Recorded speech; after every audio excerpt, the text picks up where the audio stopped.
Hey guys, Crystal Thompson here for Unity. I have April's Kid of the Month, Eyes of the Beholder, and Gracie Alley Designs Friends Like You.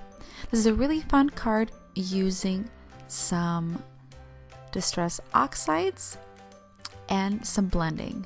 To start, I have pre-colored the lady from the Kid of the Month using distress oxide inks, some Altenew black spray, water, the Gracie Alley Designs Friends Like You. I'm going to start by placing some washi tape on the center of my card. This is just going to be a base so I can keep my lines straight. Using the 3 different colors of Distress Oxide, I'm going to be placing and blending all of these onto my actual card base.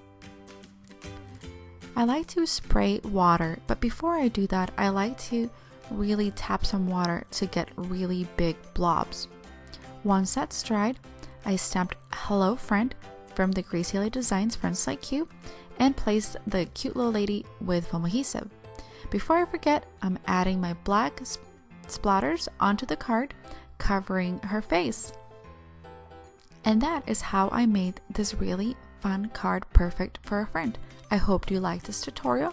Please give it a thumbs up. Have an awesome day.